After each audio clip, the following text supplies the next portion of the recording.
मैं ओंकार हूं। ब्रह्मांड रूपी नाट्यशाला में प्राण रूपी वीणा का मैं चेतना पूर्ण सप्तक तार हूं। मैं ओंकार हूं। तपस्या पूर्ण एवं सफल होने पर जब पार्वती सखियों सहित लौटकर हिमालय भवन में आईं, तो मैना और हिमालय राज की प्रसन्नता का पारावार नहीं रहा। पार्वती को शिव ने दर्शन दिए और विवाह के लिए अपनी स्वीकृति भी। तो ये सुनकर हिमालय राज प्रसन्न हुए, किंतु मैना चिंतित हो गई। मैनाक और हिमालय राज उसे समझाने का प्रयत्न करने लगे। पुत्री के सफल लौटने की प्रसन्नता में हिमालय राज महामंत्री को बुलाकर नृत्य गान और स्वांग का आयोजन करने का आदेश देते हैं। इस भव्य उत्सव में शिव स्वांगी का रूप धारण कर सभी को अपनी वाणी, विलास और अद्भुत अभिनय से प्रसन्न करते हैं। मैनाक, हिमालय राज और मैना अत्यधिक प्रभावित होते हैं, किंतु पार्वती उस स्वांगी वेश में भी शिव को पहचान लेती है। स्वांगी के अभिनय कौशल से प्रसन्न होकर जब मैना और हिमालय राज उसे धन वैभव से पुरस्कृत करना चाहते हैं, तो वो पुरस्कार में उनकी सर्वप्रिय पुत्री पार्वती की मांग कर बैठते हैं। मैं तो इसे पाकर ही प्रसन्न होऊंगा। निशब्द हो जाओ आचार्य। सैनिकों, बंदी बना लो इस दूत को।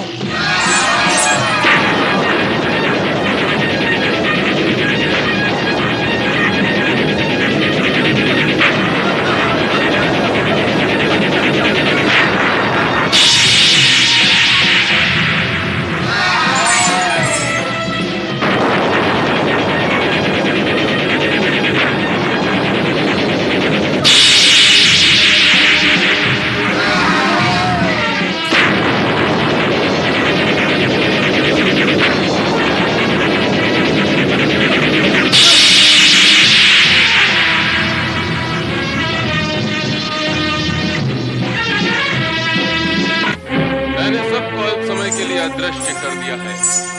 मैं जो चाहूं वो कर सकता हूं। मेरा कोई कुछ नहीं बिगाड़ सकता। पर राजन, ध्यान रहे, मन प्रसन्न करने वाले नट को खाली हाथ लौटाना शुभ नहीं होता। इसका परिणाम भी शुभ नहीं होगा।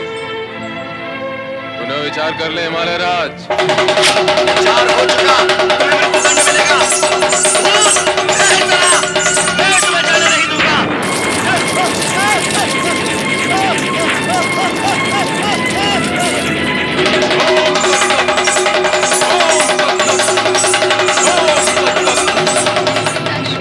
माते, अतिथि का सम्मान करना हमारा कर्तव्य है। ये भली भांति जानते हुए भी आपने नटराज का अपमान किया। ये कोई सामान्य नट नहीं थे, स्वयं त्रिलोकीनाथ नटेश्वर शिव शंकर थे। नहीं, वो नट शिव शंकर स्वयं थे। मैं नहीं मानती, कदापि नहीं मानती। मैंने भोले शंकर को देखा है। ये भूत पिशाच या कोई मायावी था। ये शिव शंकर हो ही नहीं सकते। मैं तो स्वयं असमंजस में हूं। एक बहरूपिया और कैलाशपति। हमारे भोलेनाथ कैलाशवासी का तो रूप ही निराला है। अरे नारायण नारायण नारायण श्रीमन नारायण अरे भगवान भोलेनाथ कहाँ है? आसन तो रिक्त है। ओम नमः शिवाय। पधारिए देवराज, पधारे देवगण और पधारे देव ऋषि। और कितना पधारे नंदी महाराज। पधार गए हमें जितना पधारना था। लाभ क्या हुआ? नारायण नारायण। हम सब जिनके लिए यहाँ पधारे हैं, वो तो कहीं और पधारे हुए हैं। अब आप ही बताओ, हो सके तो भगवान भोलेनाथ कहाँ पधारे हैं? ये तो केवल भोलेनाथ ही जाने, और कोई नहीं बता सकता। कभी कभी ऐसा भी तो होता होगा नंदी महाराज कि भोलेनाथ को ही पता नहीं कि भोलेनाथ कहाँ है ना? ऐसा तो नहीं होता है देवीशी। हाँ, संभवतः हुआ हो। आप कभी पूछना भोलेनाथ से। पूछूंगा। हाँ? ये प्रश्न मैं पूछूं? आपसे मेरी कोई शत्रुता है देवऋषि? मैंने तो आपका कोई अहित भी नहीं किया। आनंद से दिन बिता रहा हूँ। आपके मुख से नारायण का जाप सुनता हूँ, अपने मुख से ओम नमः शिवाय का जाप करता हूँ।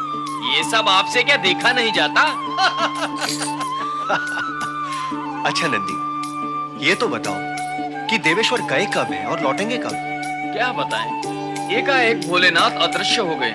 कहाँ गए हैं, क्यों गए हैं, कब लौटेंगे, इस विषय में मेरा ज्ञान तो शून्य हो गया। नंदी,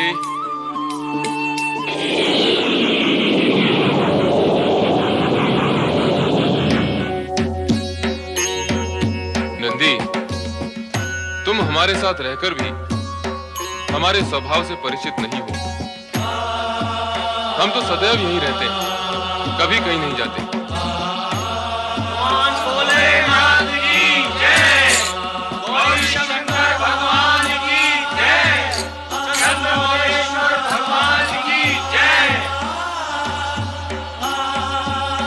नारद, आज तो दल बल के साथ आए हो। कहो, क्या प्रयोजन लेकर आए हो? भगवान, कैसा दल और कैसा प्रयोजन।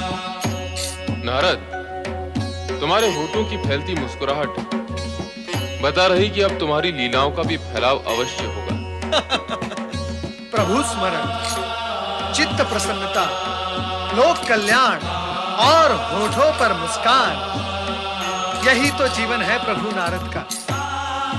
हे त्रिकालदर्शी, तो बात रह जाती है प्रयोजन की। तो प्रभु, मूल विषय यह है कि सब उत्कंठित है ये जानने के लिए, हाँ, इन सभी देवगण में मैं भी हूं। हम सब ये जानने के लिए उत्सुक हैं कि अब आपके विवाह में विलंब क्यों हो रहा है। हाँ देवेश्वर, सारी बाधाएं समाप्त हो चुकी हैं। स्वयं आपने पार्वती की परीक्षा लेकर विवाह की स्वीकृति प्रदान की। तो अब विलंब का क्या कारण है? विलंब का कारण तो पार्वती के माता पिता ही जाने। हम तो पार्वती को दिए वचन अनुसार हिमालय भवन में उनकी पुत्री का हाथ और साथ मांगने गए थे, किंतु महाराज और महारानी ने हमारी मांग को अस्वीकार कर दिया। अस्वीकार कर दिया? ये कैसे संभव है? हिमालय राज परम ज्ञानी है, उन्होंने ऐसा क्यों किया? हमें चलकर उनसे चर्चा करनी होगी। पर हिमालय राज इस सत्य से भली भांति परिचित हैं कि उनकी पुत्री देवी पार्वती का विवाह आपके अतिरिक्त किसी और के साथ हो ही नहीं सकता। फिर भला उन्होंने ऐसा विरुद्ध आचरण क्यों किया?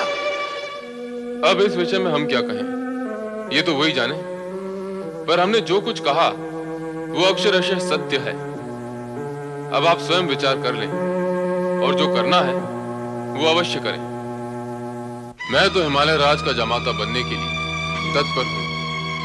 देवराज, हमें शीघ्र ही चलकर हिमालय राज को समझाना होगा। हाँ देवर्षि, अब तो यही एकमात्र उपाय और मार्ग है। हे त्रिकालदर्शी, हमें आज्ञा दे। हमारी शुभकामनाएं आपके साथ हैं। नारायण नारायण। नारायण नारायण। देवऋषि, आप, स्वागत है आपका। देवराज, आपका भी स्वागत है। आए देवगण आए, आप सभी का स्वागत है। सब कुशल मंगल है ना हिमालय राज? विधाता की असीम कृपा है देवऋषि। आप सभी पुण्य आत्माओं के दर्शन लाभ से मन प्रसन्न हो। सभी के मन को प्रसन्न करने का कार्य तो हमारा है ही हिमालय राज, किंतु हमारे मन को प्रसन्न करने वाला यहाँ कोई नहीं। इसके विपरीत हमारे मन को अप्रसन्न करने वाले से ही हमारी भेंट हो जाती है। ऐसा ना कहें देवऋषि, आप आज्ञा तो करें। आपको किस प्रकार से प्रसन्न किया जा सकता है? नारायण नारायण। अर्थात आप अप्रसन्न करने के पश्चात प्रसन्न करते हैं। मैंने ऐसा तो कुछ नहीं किया देवऋषि। आपने भगवान शिव को द्वार से लौटा दिया हिमालय राज। भगवान शिव को द्वार से लौटा दिया?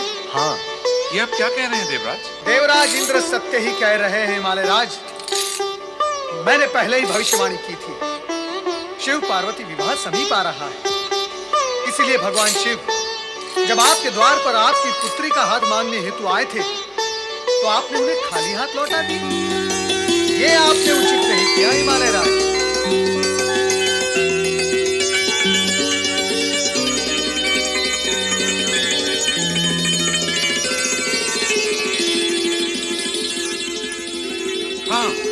हाँ देवऋषि, एक नट अवश्य आया था।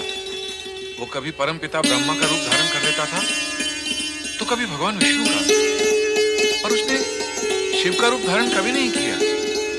वो नट था देवऋषि, शिव नहीं थे। भला शिव को नट का रूप धारण करने की क्या आवश्यकता है? और देवऋषि, यदि भगवान शिव ने हमारी पुत्री का हाथ मांगा होता, तो हम अवश्य विचार करते। पर एक नट के अनुचित आचरण को हम कैसे सहन कर सकते? नारायण नारायण, अर्थात भगवान भोलेनाथ अपनी लीला दिखा आ गए। भगवान शिव नटवन कर आए थे। अब सारी स्थिति स्पष्ट हो रही है। शिव जी ने जो कहा वो असत्य नहीं था। सत्य भी नहीं था।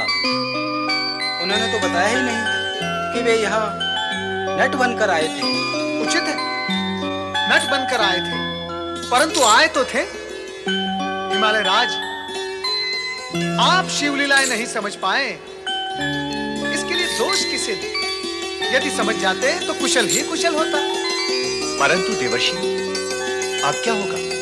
अब नारायण नारायण, हिमालय राज को स्वयं भगवान भोलेनाथ के पास जाकर उन्हें मनाना होगा। यदि समय रहते ऐसा नहीं हुआ तो अनर्थ ही अनर्थ हो जाएगा। हाँ हिमालय राज, आप सावधान रहें और स्थिति को अपने नियंत्रण में रखें। और ये तभी होगा जब आप शिव जी को मना लें। हिमालय राज, अब हमें आज्ञा दें। नारायण नारायण। देवऋषि नारद और देवराज इंद्र के कथनानुसार भगवान शिव ही नट के रूप में आए थे। यदि शीघ्र इस समस्या का हल न किया गया तो अनर्थ हो जाएगा। किंतु प्रश्न ये है कि भोलेनाथ का अपमान करने के पश्चात मैं किस प्रकार से उन्हें समझा पाऊंगा कि वे पार्वती को पत्नी के रूप में स्वीकार कर लें।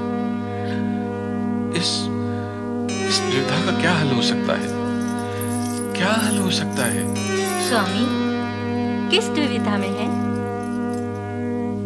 दुविधा यह है महारानी कि भगवान शिव हमारे यहाँ आए थे नट के रूप में। हमने उन्हें पहचाना भी नहीं और अब शब्द भी कहे। तो इसमें दुविधा कैसी?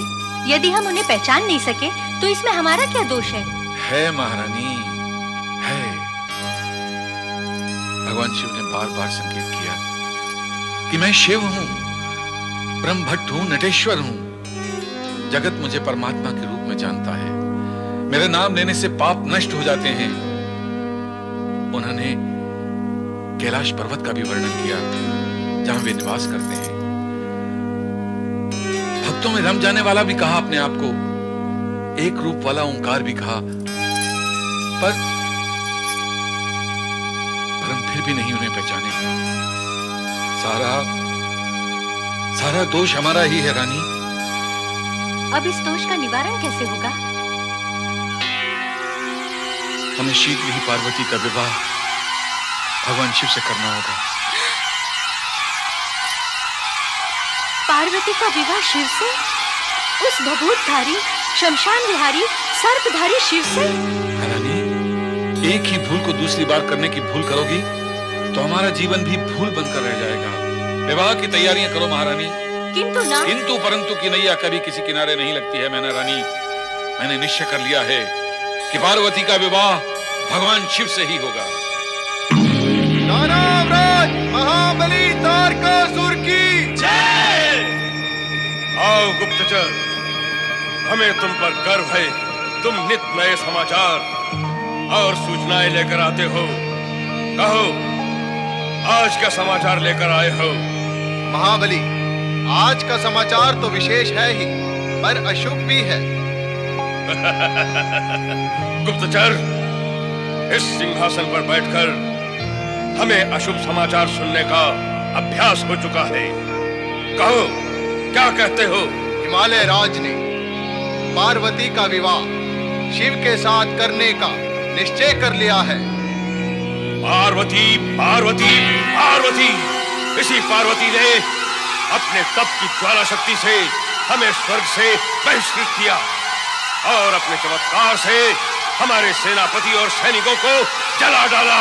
हम उसका प्रतिशोध अवश्य लेंगे। पर महाबली, हम पार्वती से प्रतिशोध कैसे ले सकेंगे? वह हिमालय भवन के सुरक्षित स्थान में रहती है, जहाँ चारों ओर ऋषि मुनियों का वास है। हम सारे हिमालय राज्य को ही समाप्त कर देंगे। महाबली की जय हो। आज्ञा करें स्वामी। सेनापति भद्रासुर, हमें शीघ्र ही हिमालय राज्य पर आक्रमण करना है और वहां तोड़ फोड़ कर पूर्ण रूप से नष्ट भ्रष्ट करना है। तोड़फोड़? तोड़फोड़ क्यों महाबली? हमारे सेनापति होकर मूर्खों की भांति प्रश्न करते हो? तोड़ फोड़ नष्ट भ्रष्ट करना हमारा स्वभाव है, हमारे जीवन का ढंग है, हमारे उद्देश्य का अंग है, क्योंकि हम दानव हैं। ऐसे प्रश्न मानव करते हैं, दानव नहीं। जाओ, आक्रमण की तैयारी करो। जो आज्ञा स्वामी। दैत्यराज महाबली तारकासुर की, दैत्यराज महाबली तारकासुर की, दैत्यराज महाबली तारकासुर की।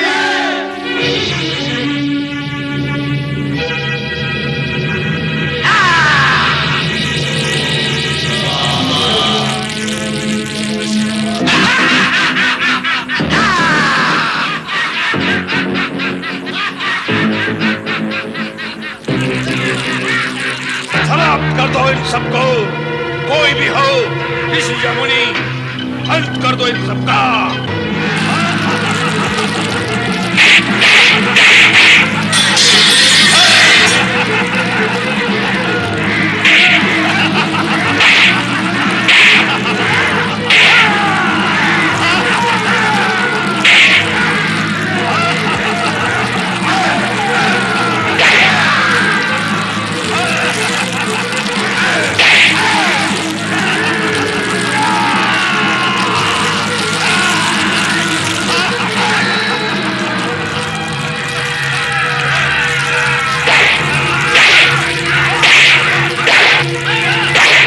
जो भी आए, मिटा दो उसे। मैं शिव पार्वती विवाह की संभावनाएं समाप्त कर दूंगा।